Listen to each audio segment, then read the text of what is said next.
एक पति अपने ही घर में मारा जाता है। घर में जबरदस्ती घुसने का कोई निशान तक नहीं, लूटपाट का कोई मोटिव नहीं और दूर दूर तक कोई दुश्मन भी नहीं। पहली नजर में ये केस बिल्कुल सीधा साधा लग रहा था, लेकिन जैसे जैसे पुलिस की जांच आगे बढ़ी, सच की परतें खुलनी शुरू हुईं और जो सच सामने आया उसने सबके होश उड़ा दिए। ये शब्द किसी दुश्मन के नहीं थे।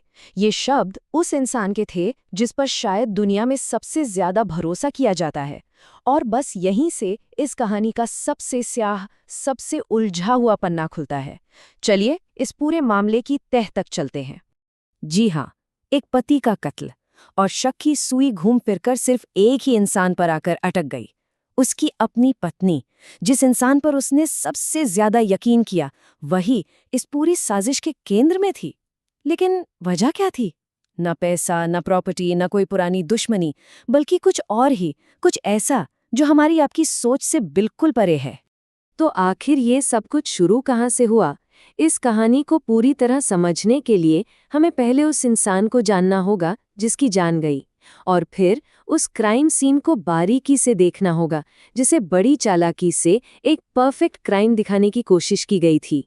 ये कहानी है देवकृष्ण पुरोहित की, मध्य प्रदेश के एक छोटे से शहर में रहने वाले एक बहुत ही सीधे साधे इंसान।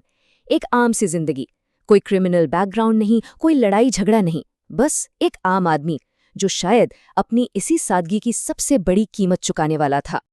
लेकिन उस घर की चार दीवारी के अंदर की कहानी कुछ और ही थी। बाहर से सब ठीक दिखता था, पर अंदर रिश्ते में रोज रोज के झगड़े थे। धीरे धीरे इज्जत खत्म हो रही थी। रिपोर्ट्स की माने तो उनकी पत्नी उन्हें सिर्फ उनके काम को लेकर नहीं, बल्कि उनके लुक्स, उनके रंग को लेकर ताने मारती थी। वो कहती थी, तुम काले हो, तुम मुझे डिजर्व नहीं करते। जरा सोचिए, जब अपना ही कोई ये शब्द कहता है तो दिल पर क्या गुजरती होगी। और फिर वो रात आई। देवकृष्ण अपने घर पर थे, इस बात से बिल्कुल अनजान कि ये उनकी जिंदगी की आखिरी रात होने वाली है। सब कुछ इतनी खामोशी से हुआ कि किसी को कानों कान भनक तक नहीं लगी। और हत्या के बाद पूरे सीन को बदल दिया गया। सामान यहाँ वहाँ फेंक दिया गया, अलमारियां खोल दी गईं। ये सब सिर्फ एक धोखा देने के लिए किया गया, ये दिखाने के लिए कि घर में चोर घुसे थे और लूटपाट के दौरान ये हादसा हो गया। जब पुलिस मौके पर पहुंची तो पहली नजर में उन्हें भी यही लगा कि ये एक लूटपाट का मामला है। लेकिन पुलिस का काम सिर्फ वो देखना नहीं होता जो दिख रहा है, बल्कि उसे भी समझना होता है जो छिपाया जा रहा है। और यहीं से इस परफेक्ट कहानी में दरारें पड़नी शुरू हो गईं। पुलिस ने जब क्राइम सीन को खंगाला तो कुछ बातें खटकने लगी। जो दिख रहा था वो लूटपाट थी, पर असलियत में घर में जबरदस्ती घुसने का कोई निशान नहीं था। ज्यादा छीना झपटी के भी कोई सबूत नहीं मिले। और सबसे अजीब बात, घर का कीमती सामान, जेवर, कैश, सब कुछ अपनी जगह पर था। अगर ये लूटपाट थी तो चोर कुछ लेकर क्यों नहीं गए? तो फिर ये लूटपाट का ड्रामा रचा ही क्यों गया था? जैसे ही पुलिस के दिमाग में ये सवाल कौन था, उनका पूरा फोकस बाहरी चोरों से हटकर घर के अंदर मौजूद लोगों पर आ गया। और शक की सुई जाहिर है सबसे पहले पत्नी पर गई। वो उस रात घर पर ही थी, उसी ने पुलिस को बुलाया था। लेकिन जब उससे पूछताछ शुरू हुई तो उसकी कहानी में झोल साफ नजर आने लगे। वो जो समय बता रही थी वो मैच नहीं हो रहा था। हर बार उसकी कहानी थोड़ी बदल जाती थी। और पुलिस को ये समझने में देर नहीं लगी कि दाल में कुछ काला नहीं, यहाँ तो पूरी दाल ही काली है। अब तक पुलिस के पास सिर्फ शक था, कोई पुख्ता सबूत नहीं। लेकिन फिर उनके हाथ एक ऐसी चीज लगी जिसने इस पूरी साजिश का पर्दाफाश कर दिया। एक फोन कॉल जिसने सब कुछ बदल कर रख दिया। पुलिस ने पत्नी के फोन की कॉल डिटेल्स निकलवाईं और यहीं से केस ने एक ड्रामेटिक मोड़ ले लिया। उसके फोन से एक खास नंबर पर दिन रात बेहिसाब बातें होती थीं। एक ऐसा नंबर जो परिवार में किसी का नहीं था। जब उस नंबर को ट्रेस किया गया तो एक और चेहरा सामने आया, उसके प्रेमी का। अब तस्वीर बिल्कुल साफ होने लगी थी। पुलिस ने पत्नी और उसके प्रेमी दोनों से अलग अलग पूछताछ की। पहले तो दोनों ने इनकार किया, फिर उनकी कहानियां आपस में उलझने लगीं, और फिर जब पुलिस ने दबाव बनाया तो वो टूट गए। और आखिरकार वो सच बाहर आ ही गया जिसे इतनी मेहनत से छुपाया जा रहा था। उनके कबूलनामे ने सबके होश उड़ा दिए। ये कोई हादसा या गुस्से में उठाया गया कदम नहीं था। पत्नी और उसके प्रेमी ने मिलकर देवकृष्ण की हत्या की पूरी योजना बनाई थी। इसके लिए एक कॉन्ट्रैक्ट किलर को सुपारी दी गई थी, समय तय किया गया था और लूटपाट का नाटक सिर्फ इसलिए रचा गया था ताकि देवकृष्ण को हमेशा के लिए रास्ते से हटाया जा सके। तो अब तक हम ये जान चुके हैं कि ये एक प्लैन्ड मर्डर था, इसके पीछे एक अफेयर था और एक झूठी लूटपाट की कहानी थी। लेकिन सबसे बड़ा सवाल अब भी बाकी है, आखिर क्यों?